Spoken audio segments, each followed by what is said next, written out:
Right, fantastic. Thank you everyone so much for joining. Those of you who are new to Ultimate Sync Access, welcome. Hey, And Mark. oh, yeah. So today we're joined by Tim for our Disco Masterclass.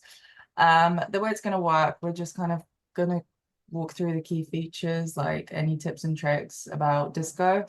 If you've got any questions or like anything you want to ask about like how disco works, just put them in the chat and we'll kind of go from there.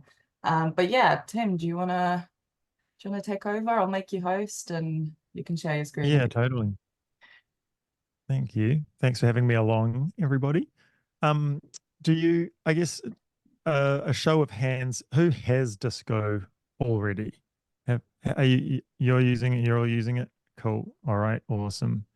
Um, would it be helpful for me to do a kind of quick walkthrough from the beginning, just in case you're missing anything about it specifically, to do like kind of the fundamentals just for like 15 minutes? Because that can be helpful. Sure. Some people are like, yeah, I've been using it for ages, and it's like they're unaware of some of the most basic things. um, Yeah. so maybe I'll do that, and then we can go into other parts of it. And then if you've, yeah, and I'll stop as I go if there are any questions, and then we can go into some more specific things.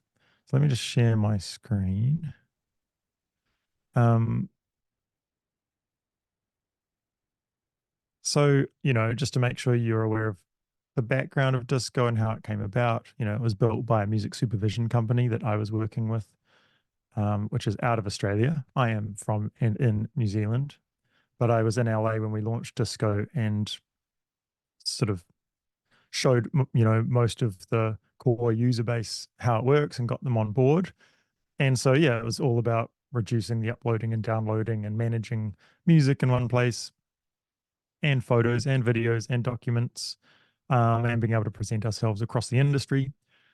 So, as you're probably aware, the browse part of Disco is home, and it's a chronological list. It's never going to be ordered. I mean, you can rearrange it alphabetically, but generally everyone uses it with the most recent thing appearing at the top. Playlists can be an album, a single, a pitch. The term playlist for Disco is very broad. It's just a folder. So anyway, you might need to organize any kind of files. That's what you want to do with playlist, and all of these are playlists. There are some different views in Browse as well. So as soon as you start uploading a track, it will appear in the tracks view, whether it's in any playlists or not. But as soon as you save a playlist, then that will appear over here. Albums are just a type of playlist. So as you save playlists, you can tell Disco, hey, they've rearranged this. This is all brand new. I knew they were going to do this. Yes, so the playlist save area has been redesigned. Where's the album option? Here it is. So you can tell Disco this playlist is an album and give it a release date. And that's primarily if you're using Disco catalogs to share a searchable version of your Disco account, which is like an add-on thing in the Discovery Suite. Is anyone using that product, the Discovery Suite, with auto tagging and catalogs? Or does that sound weird to you? Yes, I am, but I don't know enough about it. Okay, cool. And I plan to once, You hopefully plan- after this. Perfect. All right, so I can give you guys the rundown on that.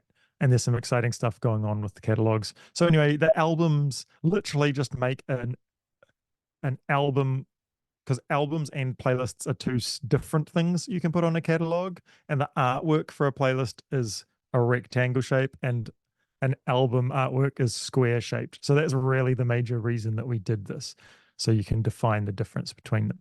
But an album is still a playlist in general terms in Disco, and managed exactly the same as a playlist.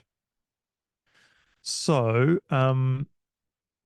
we're saving a playlist here. If you aren't aware, I'm sure you are, you can play your tracks if you hit the plus sign. I mean, the plays, the artwork, and you can scrub on the waveforms. So when you click a track, it shows you some information. So this is the tagging that our AI auto tagger adds.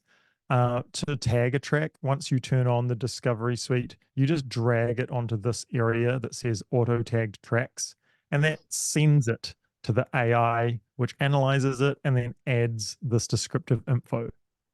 You can manually tag a track with this little tag icon and choose from genres and, the different categories. You can add your own custom tags inside our categories, but you cannot create your own categories. Also down on this column, if you have selected a track, you can see some metadata, and then you can see all of the playlists the track appears in. This is a very central part to the sync search because everyone's going back through playlists they created in the past. And that's what saved Level 2, who created Disco, an enormous amount of time because their whole team was in Disco building playlists constantly and clicking through to go back to work they did in the past. Now you'll see I've got a photo here. You can put photos, documents, videos, all sorts of different files in Disco. It's not just for audio. So you can think of it as a more general way of promoting work you're doing, across the industry and not just sending tracks to people. And so I'm going to show you sort of like an EPK type presentation so that you've got an idea of how you can present yourself. So that's the Explorer area and what's going on in the middle of the screen. As you're saving a playlist, you've got all the settings here like streaming only. So nesting is a new thing that's just been released. I don't know if any of you have seen that yet. It's only been turned on for some accounts. Actually, is it on this one? Yeah. So when you've got nested or, instrumentals, acapellas, and various other versions of a track, you can go to the track menu for the main version and then go to this nesting option, manage nesting. I don't think I've got an instrumental for this, but I'll just put anything in here. So I can find the instrumental version or just pretend this is it. And then I can tell Disco it's the instrumental. And so these are all the different options you can choose from for the versions. And we could add, an acapella. We'll just add something else here randomly. And that's the acapella. And then if you add stems, they're sort of treated a little bit differently. I'll pretend those are like my stems for guitars and whatever. But if I mark them as stems, see how they sort of disappear. They're actually being shifted into this section. Stem. So these are all my sort of main versions. And then I've got my stems, guitars, keyboards, drums, or whatever. Save that. And then you get this little toggle appearing over here and we can see them. And then the stems are in another collapsed area. So if I share this playlist,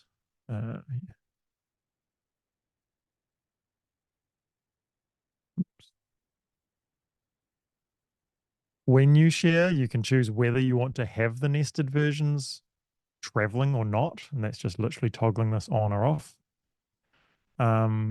And whether you want the stems to be shared. So it's sort of separating out whether stems or instrumental, say, are optional for sending. Showing the lyrics. You've got your different security. So if you've got watermarking turned on, you can use that. Optimized only sends only MP3s. And original, so that would strip off any waves or AIFs that you've uploaded and only deliver the MP3 that was created. Whereas here, this flips the default download to be the wave or the AIF instead of the MP3, because by default, MP3s are what people would download. If people save to Disco, they get both those files regardless. So the default setting is just like this.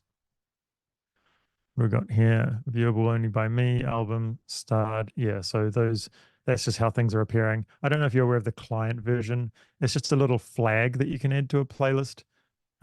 for your view only, just to know it's something you sent, as opposed to just a random playlist that you created in your account for yourself.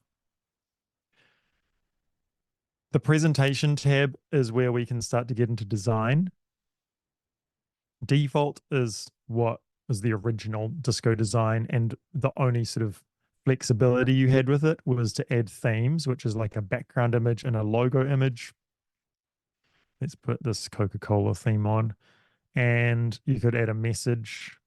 So I'm going to go through these and show you. So let's just say track 1 something, track 2 something. And we'll just save this and take a quick look at this playlist. If you don't, you should definitely always look at your playlists before you share them with people to make sure that they are and have the correct tracks in them. So there are my instrumental versions. I didn't check the include stems option, so they're just not on here, but they would be if I had. So there's all these sort of little collapsible thingies which are kind of confusing. And you've got a lot of options. Download the WAV, download the AIF for the main file, download all versions, which would be all instrumentals and everything, and then saving them to disco. So there's, yeah, a lot of stuff happening there. JPEG's a little easier. And then you've got this. It's only creating MP3 versions. I think these were generated. Actually, I don't know. Maybe I'd only uploaded MP3s actually. Ignore what I was just saying. Okay, so save to disco download. You're aware of it. So that's the default disco design, and that's got a theme on it for Coca-Cola. Let's go back and edit that. Here's a new option as well, edit playlist settings. So as you may remember, to edit a playlist, normally you have to pull it up into the playlist creator and then hit save. We've just added this shortcut. This is literally released today, playlist settings. So now it's just, it still threw it up in the playlist creator. That's a bit funny. Here we are with the settings again, going back to presentation.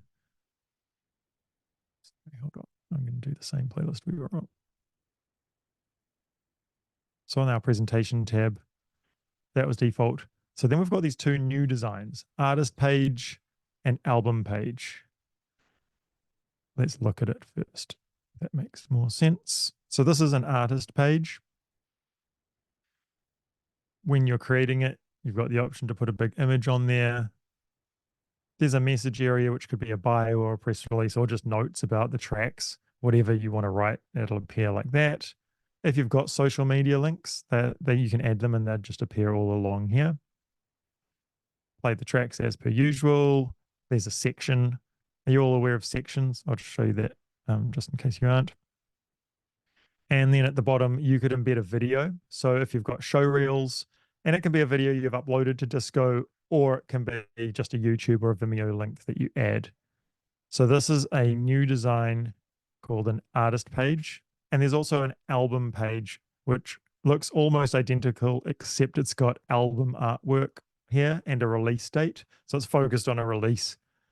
And then everything else is basically the same as far as what you can do. So let's just convert this one to, let's make it an album page. So I'm going to just drag on a random image here. Oh, that's annoying.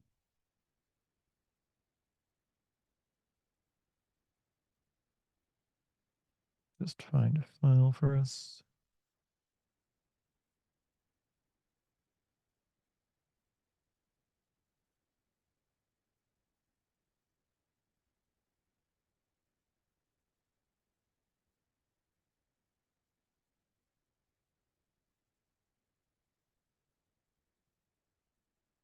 Ah, they've disappeared. Sorry, I'm not going to be able to do that, which is annoying. You can add your artwork there. Let's see if this works here though. No, it doesn't want to.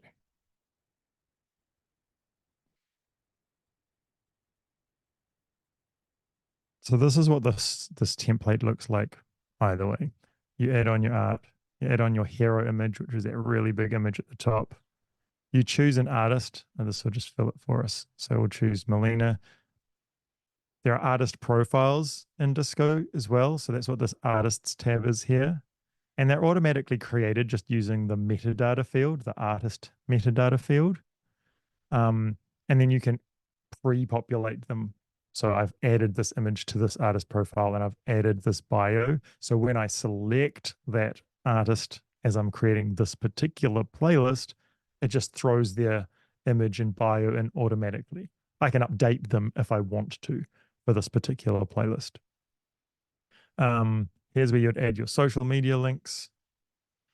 And then here's where you add that video at the bottom. So like if it is a Disco video, you could choose it here. It would just show any videos that are in your Disco account, or you choose YouTube and paste in that URL from the address bar. And then you save and you've created an album page. I want to see if I've got one now.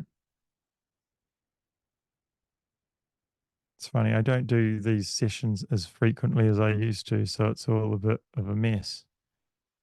Any questions about that particular design? Is that something you're already aware of and using? Not yet, but it's illuminating. It's brilliant. Nice. Yes. They're making a big difference That's for the brilliant. whole Yeah. promo mode. Yeah. Yeah, like radio players and PR people and many more artists are sort of taking advantage of them. Another thing that's sort of on the cards, you know how you've got your Disco URL that you choose when you first create a Disco. If you go to that URL, it's just a sign up page. What we're going to do is convert it to an artist page essentially. So you can kind of have this flagship artist page for yourself that you could send people to. Just say, hey, go to my URL, tim@disco.ac. And it would have a static artist page there that they could play tracks. It probably would be streaming only, but they could get that vibe. So it's sort of like having a little website just like this that's what lives at your Disco URL without you having to share a playlist. So that's just something that's in the plans and hopefully might be useful to you. Because lots of people, we see people saying like, oh, check out my Disco handle, and they're putting in their URL, not understanding that it's just a sign-in page. It's hard to. And is there a sort of like batch process of, say I have whatever 20 playlists and I wanted to make them all streaming at one time? Is that possible? No, you can't sort of do a batch playlist settings action. Okay. You can do batch metadata edits, like Yeah. here. Yeah. Know about that? Yes. Edit track metadata. Yeah.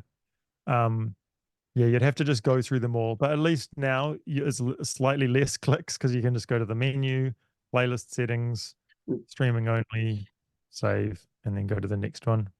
Yeah, that's great. So sharing playlists, and as you're hopefully aware, playlists generate stats, so you can see who is listening.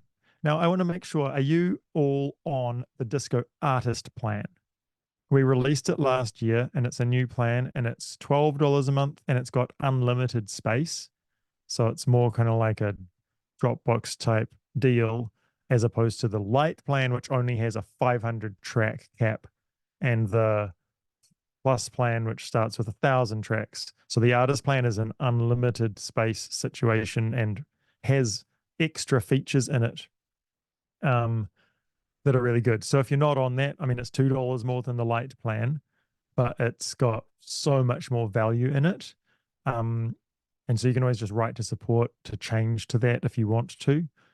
And you can read about it if you go to disco.ac for artists, I think.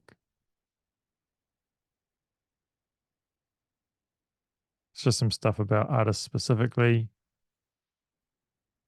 And then if you go to the pricing page, artist, and does this take us there? Artist plan comparison. And it just tells you about the features on the plans. Does the artist plan have the similarity search on there? It doesn't. It has auto tagging on it automatically, like for free. Whereas normally you have to add the discovery suite to get auto tagging. Does it have similarity search? Let me just open up an artist page. Artist page. I use similarity all the time. Got you. If you've got well, if you kept the discovery suite, then you'd still have similarity search. But yeah, it has the tagging, but it hasn't got the similarity search by the looks of things. Yeah, because that should say search Disco or input a YouTube link. And down here, it should show the other tracks option. So yeah, it doesn't. But since you already have Discovery Suite, you would retain that function.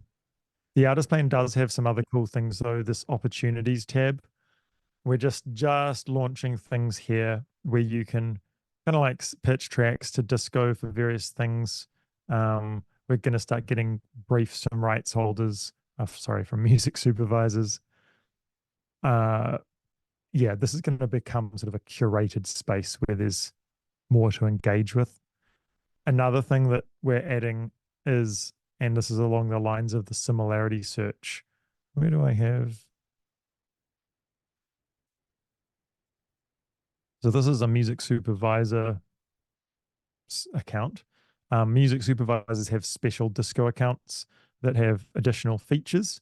So just to show you what's in a supervision account, they all have auto tagging on by default as well. So even if you don't have auto tagging and you send tracks to a music supervisor, your tracks will be auto tagged as soon as they get into their account. And then that allows them to use similarity search, which is either dropping in a YouTube URL and it just shows you all the similar sounding tracks, or you can click a track and it's analyzed, all this music, and they've got this option either to look through their playlists or to see the tracks that just sound like this track according to the AI. So, and that's the instrumental version, that's the main version. So it's very accurate. And they have access to this Discover Music area. So if you have Disco catalogs, which is, I have to turn off that tour. If you've got Disco catalogs, which is part of the Discovery Suite, which is an add-on, which it sounds like you've got, Lucy, you can opt a catalog to be in this space. So right here are catalogs that people have created and put in here. So there's, some big names: Sun Records, Future Classic, Here Music, Push Format, Now Again Records, Red Bull. And so we've got these segments that we divide up the different catalogs into. And then there's like all catalogs. So there's 1,700 catalogs in here now. And supervisors can come in here and they can be like, oh, I want to search DFA records. And it takes them to the catalog where they can do a search and pull tracks to their Disco if they've been given permission. Obviously, they're under partisan. So this is what a Disco catalog looks like if you haven't seen one before. You can add a big banner and a logo and the name. When you design the homepage, you choose which tracks you want to feature, which playlists you want to feature, which albums. And that was where I was saying the albums have square art, the playlists have rectangular art. And then you can also have artist profiles at the bottom, which they don't have. Then, So, sorry, not to interrupt, but so everyone that has catalogs is then represented when a music supervisor goes in and looks? yeah, it's in your settings for the catalog. So you can choose you want your catalog to be in that music supervisor discovery area or not. It's your decision. So just being there is helpful so that they can potentially find you. I mean, obviously it's the same as everything. There's no guarantees, but when you're promoting and reaching out to supervisors, you can have links to your catalog and everything that you share. Like at the bottom of every playlist you send, there could be a link to a catalog, and every email in the footer of your email, in your signature, there could be, hey, check out our catalog, and where they could come and search. And of course, so they can search using the tags if they want, or they can search in the search bar, which looks through all the metadata and everything on a track. And if we go Okay. into a track, we can see, metadata information, Okay. lyrics. So I would just select that function, and once my catalog's up, any music supervisor looking through would be able to find it. That's right. Yeah. Okay. And another element to it, which is brand new, we have started a mega aggregated search. See at the bottom of the screen here, it's saying more tracks from across disco. So it's being refined a lot because the way it's returning results is not where we want it to be. Like it's blocking together, heaps of stuff from a single rights holder for some reason. So we're working on that. And so only a couple of supervisors actually have access to it because it's barely even in beta testing. But essentially, when they do a search in the search bar, it shows at the top everything from their disco account. And then from here, it shows tracks from different disco catalogs that have been opted in and set to easy access, which I'll show you these settings in a second. So it means that your tracks can randomly come up. Now, this is a very, very, very, very broad search. Actually, the similarity search pulls up results better. Let's see if what we can find.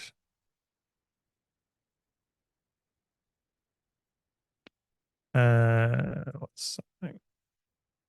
Sure.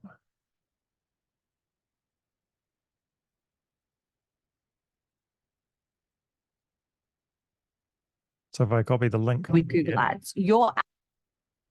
And go back into that disco account and just paste the link into the search bar, it looks through this disco account for all the similar sounding tracks. So this YouTube link is being analyzed by our AI right now, and then it is looking for results in my disco that sound like it, but it's also looking through all the other discos for results.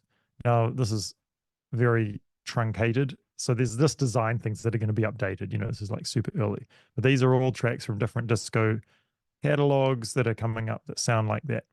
And I can listen to the track here and I can put it into a playlist if I want, or I can click on that and it takes me to the catalog. Oh, I want to hear more stuff from this catalog.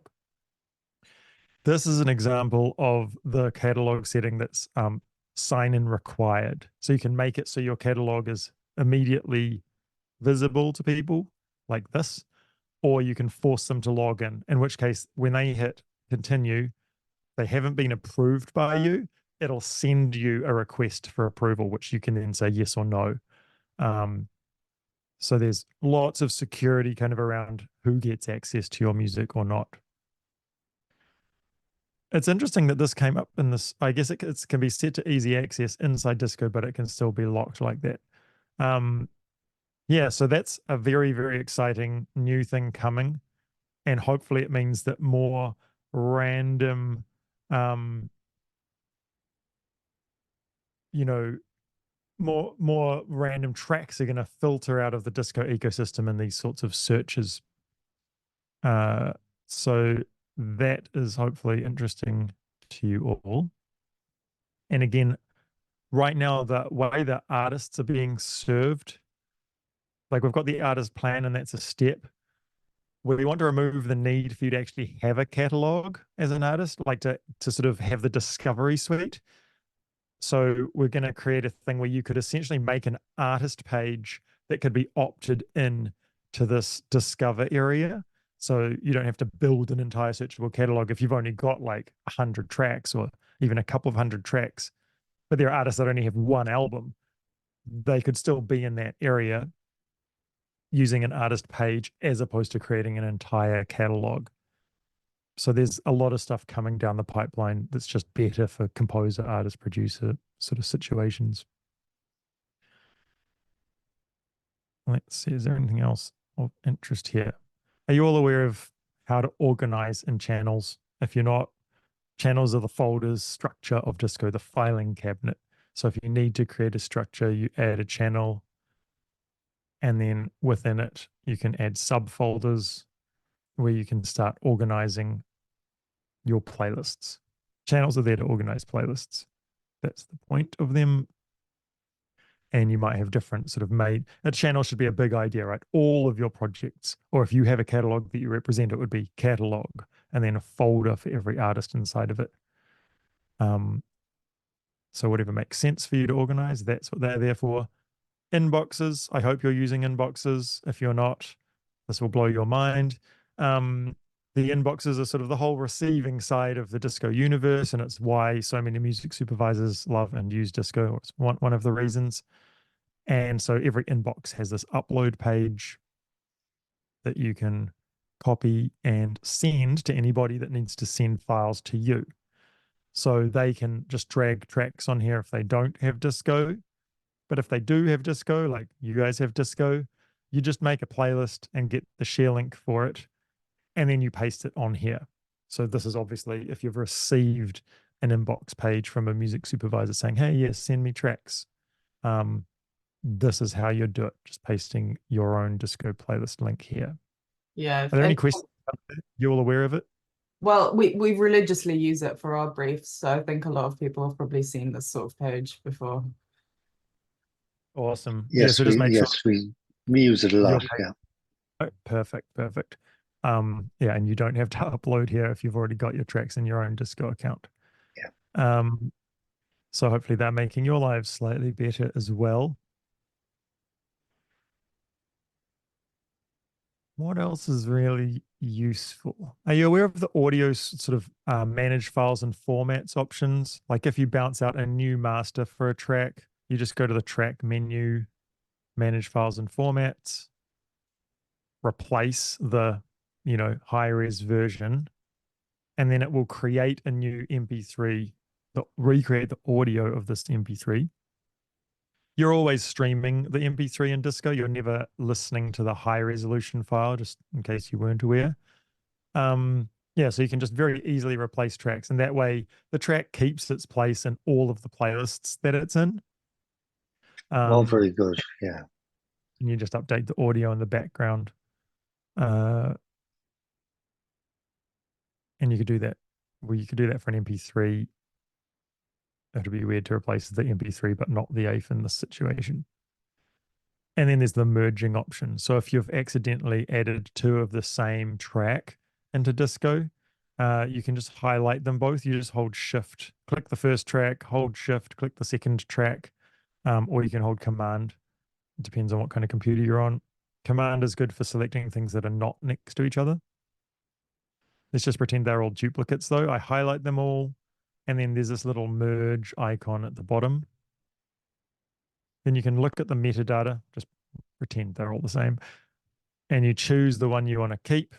So the MP3 will just keep the metadata you want, and then you could either say, oh, I actually want this AIF to be added with that MP3, or I want just to keep this wave and this MP3 and then have these two tracks just disappear. So when you do the merge, they disappear.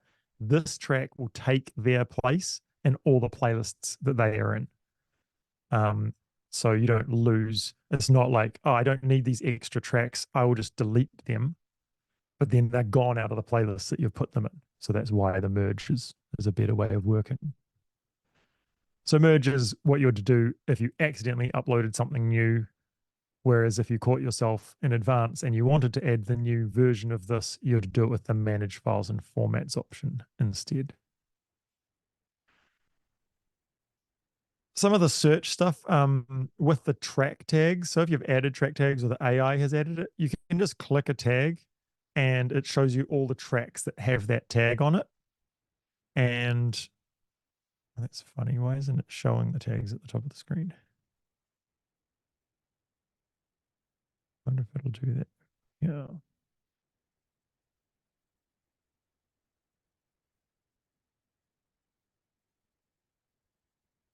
Huh. Normally it shows you all the tags across the top and you can keep selecting them.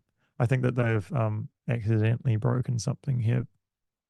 This is the fun thing about technology. It always changes, and every time you add a new thing, you potentially break all sorts of other things. So yeah, that's cool. Anyway, you can do a search with tags if you want to. So we'll just do it here in the advanced area.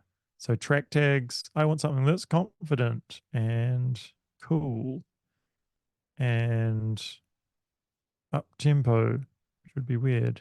Folk. And then it shows us the results. So you can just do these stacked type searches if you needed to for some reason through your accounts. And if you ever wanted to search inside an inbox, if you've got lots of things in your inbox, you can select inboxes here from groups. Groups are channels and inboxes. So to do a specific search within a channel or within an inbox, you find it here, and that will filter. And so let's just say we're doing a search for rock, but I want to look in my team inbox only. That is where the results are coming from. Or if you want to look in a specific folder even within a channel, you can do that. So that's what the groups means. Time period is when things are added to Disco. If it's a track, it was when it was uploaded. And if it's a playlist, it's when the playlist was created. So that's the time period search selector. And then lastly, you've got all these. If you want to filter specifically by lyrics or by another metadata field, you can do that too.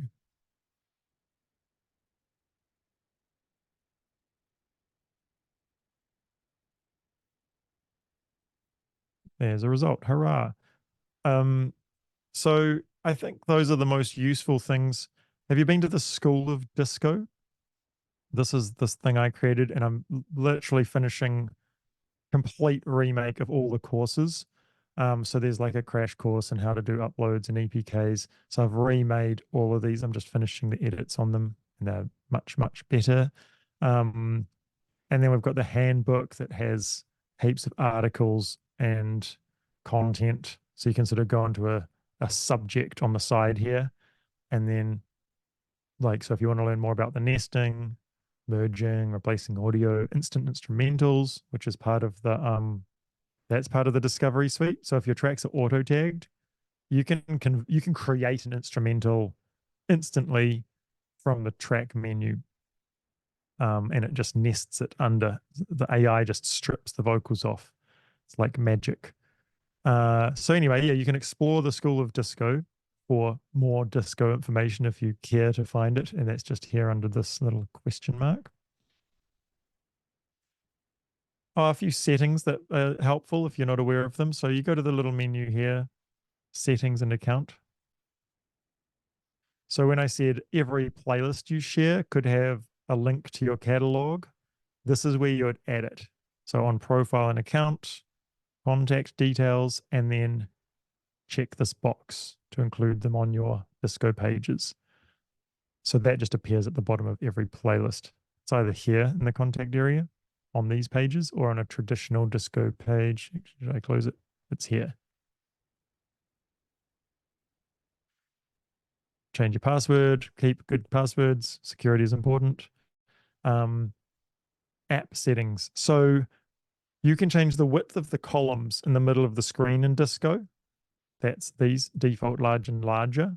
So I definitely recommend that. If you feel like the names of your playlists and tracks are being cut off constantly, then use these larger options. Same for the density, default and compact. So that is how many things fit into a column here. So those are just a couple of kind of display settings. On the info hover for a track, if we click this cog, it takes us back in here to app settings. And this is where you can actually choose which information you see on that info hover. So there's lots of different metadata fields. And if you had custom fields, which you probably don't and don't need, you can choose what you see there. I always like to see formats and original file name, but there's also upload date, which can be helpful, and length, just to see that in a glance. So yeah, update what you see on your info hover, and you can just remove things, and then when you add them back, it's just the order you add them back is the order that they'll appear on that hover. Business settings. So there are a couple of things down here. Your transcode quality. By default, it's 160. which is what that, because when you upload a wave to Disco or an AIF, we make an MP3 automatically for you. And it is a 160K MP3. If you want it to be higher quality, you've got these options here. If you've already uploaded lots of things, then it'll only be going forward, whatever you upload would be transcoded with this quality. So that's just so you're aware. And down here, Sorry, question Tim, can I stop? Can I ask you there, how important is that? I mean, 320. yeah, it's the difference between quality. Like you can hear the difference probably between 160 and 320. Most people will say, oh, 320, you can't tell the difference between that and a wave, which I don't think is true. But most importantly is the speed at which you can stream the music. So a 160K MP3 is half the size of 320K. And so it's going to stream a lot faster. So just listening back, there's less delay. But that's all about someone's internet speed. If they're on fast internet, they're not going to notice the difference. If they're on slow internet, it's a big difference. So that's what you're weighing up. Most people are going to go for the lower quality because it's just like, does this work or not? It's not like this isn't going to have your audiophile experience. Hopefully one day we'll have, FLAC transcoding and be able to serve up lossless files like, Tidal does. But for that's where it's at. So, and then there's just go ahead. So to be clear, so I upload a 320 MP3.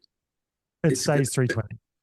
Yeah, okay. MP3 uploaded aren't changed. It's if you upload a wave or an AIF, which is 10 times bigger than an MP3, then we make the MP3 for you automatically. And that's what's streamed. So you're never listening to the wave. Okay. Yeah. But if I change that default to 320, it'll stay 320. Okay. Thanks. Yeah, like nothing's going to change about your MP3s. If you change those settings, it has no effect on your account. Even if you upload a 160K MP3, it won't change it to a 320K MP3. It ignores MP3s. It's only with waves and AIFs. And we've just uploaded a whole bunch of AIFs, to save on the tagging time. So if you've already got metadata on your AIFs, then Okay. All right.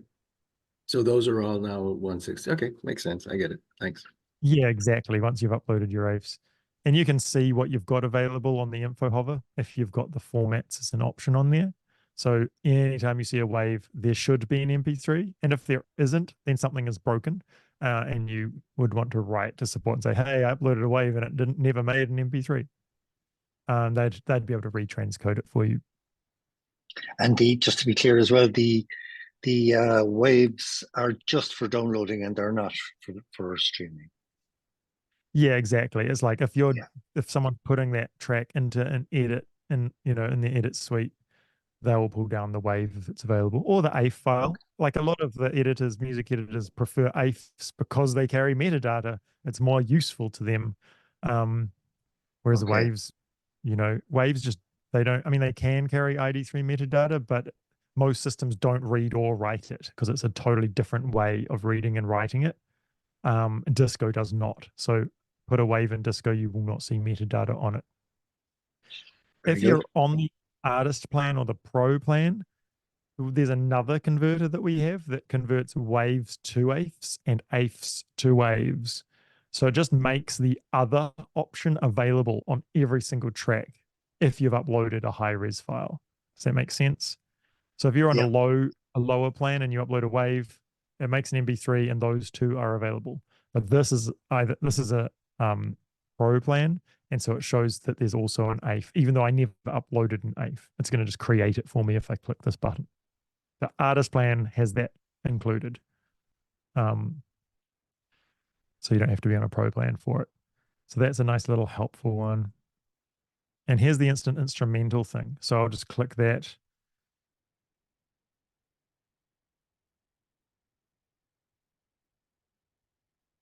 So it's generating an instrumental for one of these tracks. And once it finishes, it's going to just appear as a nested track under there. But we'll keep going until that happens. Let's see, is there anything else in the settings? Yes, okay, so down here, these are, so like IDs, the metadata is the only part. If we open the metadata on a track, or the track info, right? Metadata and lyrics, those tabs and the info on them is what travels when you send tracks between discos or download MP3s and AIFs. The writers tab information does not travel between discos. The tags don't travel between discos. Notes don't travel between discos. Okay, so it's only what's on these two fields. But if you've filled out the writers tab with a whole lot of information, or you've tagged all your tracks, there is a way to have this information write into the metadata. Okay, so writers can be written into the composer field. I'm lobbying to get it written into the comments instead. But basically, it would be Melina 36%, ASCAP, Pulse Publishing, and then whoever the other writers are. It just like lists it out in a long line in the composer field. And then the tags just get listed just like this. This was sent from a different disco account and that setting was turned on. All the tags just get listed as text. So that's how it can at least travel, especially on downloaded files.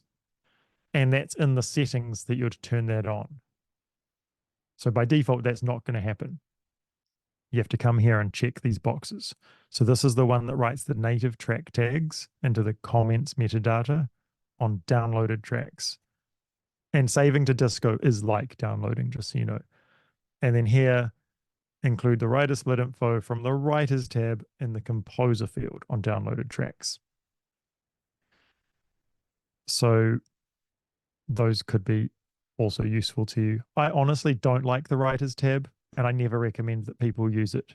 I just say, write the information straight into I write it into the comments metadata. See, where is my So do artist? I. Yeah, it just doesn't, I don't know, it just doesn't make sense to me how it's set up.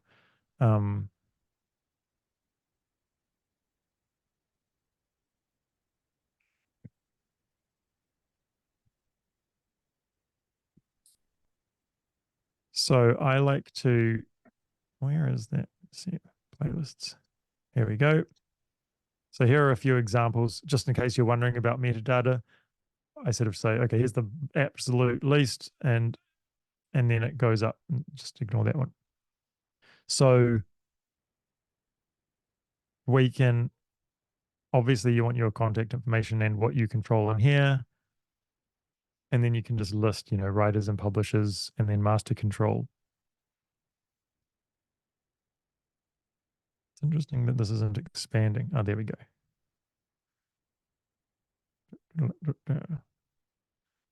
Here's another example where there's more writers with their splits, their PROs, and then I'm saying whether or not I control that particular split as well. So in this case, I control all of it, and I can say it's one stop. Here's another example where I don't control all of it. I control this 25%, which I've also said here and here. And then the master 100% we control, which we have stated here and here. So this is how I would format that information. And that is giving the supervisors everything that they need. And it's way cleaner in the comments field, because if all of this goes in the composer field, it's just a really long list that disappears. See? How long do we have to scroll to read it? So I think it's silly that it goes there. Any questions? Do you understand sort of why I'm saying the word control and the split between publishing and master? So does that mean, sorry, go ahead. No, you go ahead first. I was like, we've obviously entered all this stuff religiously in the different tabs at the top. And I just thought for a minute there, you know, that we could automatically have it all go into comments, but it looks like now we'll have to go back over them and do it all again. What you can do is get a CSV export, get a metadata CSV, like ask support, hey, can you send me my metadata spreadsheet and include Yeah. the writer's information if you put this into the writers tab. Yeah. And then you can more easily grab that and put it into the comments fields. Okay. It would be manual, but it would be a lot faster. And if you're good with spreadsheets, there's various other sort of tricks and things you can do. And then once you've done that, you get them to re-import the spreadsheet for you, and it will just update it automatically. And after All you've right. moved from the composer field, I just change the composer field to list the names of the composers, or even more so, just the name of the composers you control, or if it's just you. So if I controlled, say, Miles, and in this case, we've got this Jen Smythe person, whoever that is, imaginary person that I created, I'd put them in because I control them, but I don't control Edgar, just pretending. So I'm not going to put Edgar in here. And it's just another way of kind of viewing, oh, these are the things I have control of versus the things that I don't have control of. But there is no absolute standard here. This is just an idea that Very makes good. sense. Yeah. Yeah, to me it does. generally. Thank you. And what I was going to say is that when the stuff I put in comments, all of that info that you see there, all the PRO info and the tagging, I also copy that and put it into notes. Oh, yeah. So when it appears on their end, it's in the notes on top, and the lyrics are underneath. So you do a note and then make it a client note like this? Yeah, so they could see it. They can see the notes, Yeah. yes. And under that would be if it's a song with lyrics, underneath that would be the lyrics. That appears. Yeah, that's a good idea. Now what Definitely, yes. Yeah, notes of, and if you are all not aware of the notes tab, you can either make internal notes. I hate this band. That's for me to see. It's internal only, but I can make another note that I can set so clients can see it, and it appears on the playlist page when you share a playlist next to the track, the little info icon, and they can click to read the notes and lyrics. Yes, it's exactly what I do. But I do have a question. Most of my stuff is one stop, but there's a whole bunch of songs that are exclusively signed by an exclusive sync agent. So in that case, instead of me putting one stop in my name there, I want to direct a music soup to the licensing agent. How would you word that? Would you word it as exactly how would you word that? I would say one, let's go back to the one stop. An even simpler one. One stop licensing, contact, and then put in the agent name. You can put your name as the writer and everything, or say, one stop licensing represented by blah, and that's it. Okay. And that's super clear. They'll know, and they'll probably know the agent anyway, and they'll be happy that you directed them there instead of to yourself. Okay. You could say, if agent is unresponsive, you can contact me and put your email address as well. But of course, it's exclusive, and you would just feed it back to the agent. Yes, Yeah. yes. I do want them to be aware of who has sent it as myself. So first of all, so they're going to be the agent. So I'd put your contact info as well. And you could put your contact info next to your name as the writer, and even master owner. But then the licensing contact info, defining that with the agent. Okay. The thing is that depending on your deal with your agent, if you bring in a sync, usually you get a discount on their fee, like they'll halve their fee. So that could be something where it is more ideal if the supervisor comes to you, hey, I'd love to use your music. And then you say, oh, cool, talk to my sync agent. And then you see them together. And then that's showing you actually procured that sync, not the agent. At the same time, though, maybe the agent did actually secure it, but for some reason the supervisor came to you first, but you could ask your agent to show, you know, oh, can you just show me where you pitched that? I have no problem with you taking your full commission, if you believe that you are actually responsible for procuring this. But if you have a personal relationship with that supervisor and clearly pitched for that specific thing, then you got the job. And that's something that you could potentially negotiate. Perfect. Thank you so much. Yeah, one thing we always say is like with the metadata be as descriptive as it possibly can, and like always be honest, because it would really suck if you know, you were almost getting a placement and then say you lied on your metadata, and it all does come out in the end anyway. So Of course, yeah. If like you don't actually control stuff, or if there are samples, it's really important to, you know, note. Honestly, I'd put that there are samples in the title of the song, because for some supervisors that's just an immediate like hell no. But if they're cleared samples, then exactly. then I'd actually put it down here. I'd say sample but cleared. Where if it's an uncleared sample, I'd put that in the title just to warn them off. But if they really, really want the track, then they'd go for that. But with a genre, you know, don't put more than 3 genres in. Just, you know, some people pack this, and it's not helpful generally either. And this, yeah, that, like you say, the descriptions, the more accurate the description of the music, the better, and the less time you waste for the supervisors. If we haven't got any more questions, I think we might wrap it up there. Thank you so much, Tim. Honestly, it's been an absolute eye-opener for me as well. I'm shook. But yeah, thank you so much. Yeah, Thank no you. worries. Thank you Thanks, very much Tim. for having me. Yes, thank And you just very write, much. you know, obviously write to support if you guys have any questions or issues with anything, and they can always help you. Brilliant. Thank you. Thank you so much. Thanks a lot. Thank you. Thanks, Right, Vera. everyone All the else, best, have a good everyone. rest of your day. Bye-bye. Bye. Okay. Tim, I'll be in touch. Bye-bye. Okay. Cheers. Bye.